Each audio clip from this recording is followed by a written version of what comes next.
Pessoal, boa tarde.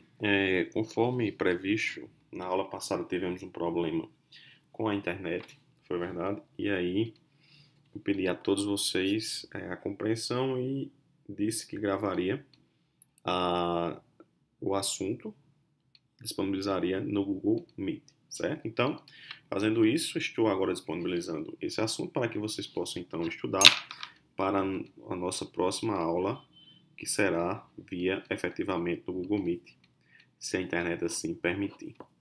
Então vamos lá, pessoal. O que a gente tinha começado a ver naquela aula e que acabou sendo interrompida foi justamente os protocolos de acesso aleatório, certo? Vocês viram então as efetivas funcionalidades na camada de enlace e vocês viram o estudo de alguns protocolos e hoje nós vamos então continuar esse estudo, estudando então os protocolos de acesso aleatório.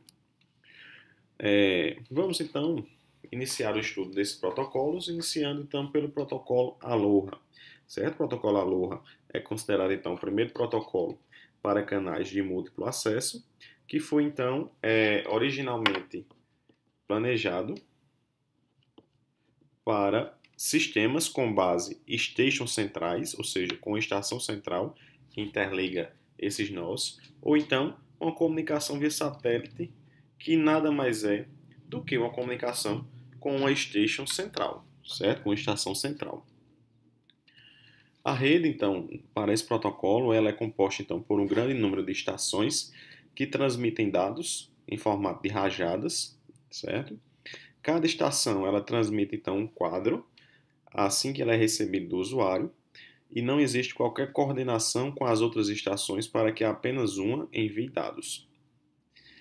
Por sua vez, o nó central realiza então a retransmissão de todos os quadros através então de um canal de downlink, que a gente vai entender um pouco como isso funciona depois. E as estações, elas decidem se devem retransmitir baseado nas informações que elas recebem então do nó central. Certo? Então o nó central é capaz então de enviar uma confirmação e baseado nessa confirmação, a estação ela vai então reenviar ou não, caso seja então necessário a realização de uma retransmissão. Basicamente, o protocolo Aloha ele funciona como a seguinte proposta de algoritmo, certo? Em que, passando por fases, a depender da sua, do objetivo de cada fase, algumas etapas elas vão sendo cumpridas como mostradas aí na seguinte imagem. Depois do protocolo Aloha, vamos então entender um pouco sobre o protocolo CSMA. Certo? CSMA basicamente, ele possui o intuito de escutar antes de transmitir, certo? É um protocolo mais passivo desse ponto de vista, em que se o canal parece vazio, ele realiza a transmissão do quadro. Se o canal está ocupado, ele então adia essa transmissão, ou seja, ele faz um processo de escuta para verificar se o canal ele está vazio, ele está com alguma transmissão, e verifica de acordo com essa escuta inicial se vai transmitir ou vai adiar a transmissão de um quadro. O CSMA ele possui aí alguns modelos de envio, ou melhor, alguns modelos de arquitetura, certo? Tem um modelo aí CSMA persistente, caso o meio estiver ocupado, o nó persiste, enquanto o meio ficar e quando o meio ficar livre, temos então duas possibilidades. No modelo 1 persistente, ele transmite o quadro, e no tipo P persistente, com probabilidade P, transmite e com probabilidade 1 menos P, ele recua da transmissão. Já o modelo CSMA não persistente, ele realiza então o efetivo cálculo do tempo de recuo, isto é, o tempo de back-off, e permanece inativo pelo tempo estipulado, certo? Em que o tempo de recuo ele é decrementado somente enquanto o meio estiver livre, e caso o meio ficar ocupado, congela o contador até o meio ficar livre novamente. Certo? Diante dessas informações, visto que em alguns momentos podem então ocorrer colisões utilizando esse modelo, esse protocolo CSMA, visto que o atraso da propagação ela implica que dois nós quaisquer podem não ouvir as transmissões do outro, certo? E a colisão, ela vai então representar todo o tempo de transmissão do quadro que é desperdiçado. Diante do CSMA, foi então recriado um protocolo mais evoluído, que é justamente CSMA-CD, capaz por detectar esse processo de colisões, em que o CSMA-CD funciona como detecção de portadora, como no CSMA, e as colisões detectadas, elas são então detectadas de um tempo mais curto que no protocolo CSMA propriamente dito. Efetivamente, esse processo é realizado em que transmissões com colisões elas são interrompidas, reduzindo então o desperdício do canal. E esse processo de detecção é considerado fácil para lances que são cabeadas, em que se pode realizar a medição da intensidade de sinal, a comparação dos sinais transmitidos e recebidos. Já a detecção de colisão ela é difícil em LANs propriamente sem fio, em que o receptor é desligado enquanto transmitido. Já a gente viu aí alguns protocolos, mas aí o protocolo dominante nesse processo da camada de enlace é o protocolo Ethernet, bastante conhecido por nós e vistos aí em algumas disciplinas de introdução à computação ou até na internet.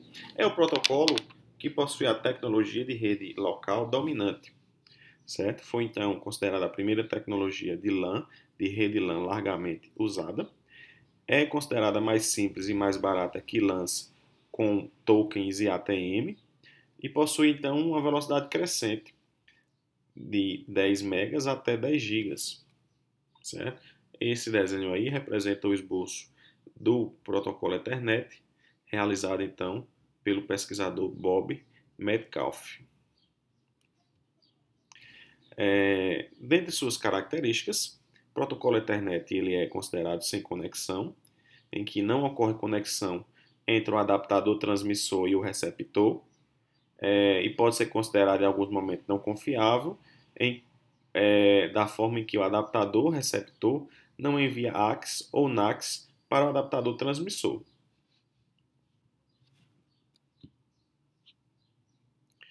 O adaptador do transmissor, ele então realiza o que chamamos de encapsulamento do datagrama IP no modelo de quadro Ethernet, certo? Então, esse quadro Ethernet, ele é então o encapsulamento dessas informações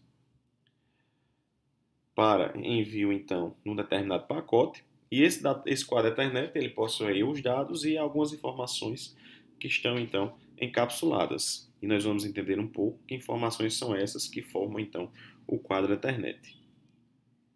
Primeiro, os endereços, as informações mais importantes são justamente os endereços, formados aí por 6 bytes, e basicamente nós podemos entender o seguinte, que se o adaptador recebe um quadro com endereço de destino coincidente ou com endereço de broadcast, ele passa o dado do quadro para o protocolo da camada de rede.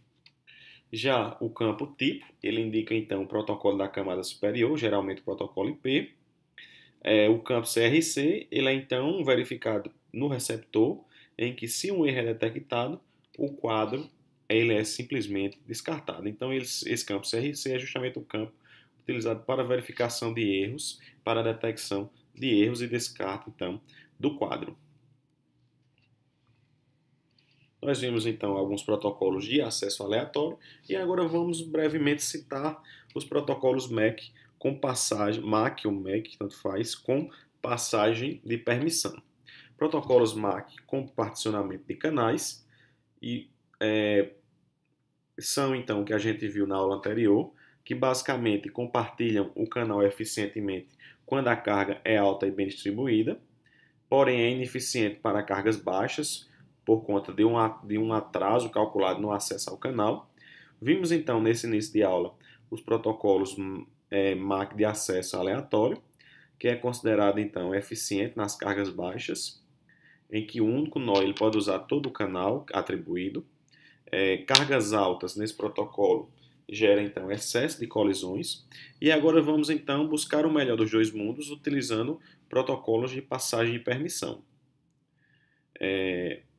Alguns conceitos de protocolos, nós temos aí o pooling, certo? É um protocolo em que o não-mestre ele convida os escravos a transmitirem um de cada vez, certo? Porém, ele possui alguns problemas associados nesse processo. Esse protocolo possui aí um processo, possui uma certa latência, certo? E temos também o protocolo chamado token passing, que basicamente controla um token passado de um nó a outro sequencialmente, certo? Mais uma vez, nós temos aí alguns problemas relacionados ao ponto único de falha, no caso o token, e a uma determinada latência bem considerável aí nesse processo de passagem de permissão. Sumário então dos protocolos, certo? Vamos então responder as seguintes perguntas. Como se faz então um canal compartilhado? Basicamente através do particionamento de canal no tempo, por frequência ou por código, certo? E esse canal compartilhado pode-se então utilizar protocolos de particionamento aleatório, dinâmico, como Aloha, Slotted Aloha, que a gente não citou, CSMA, CSMA-CD, certo?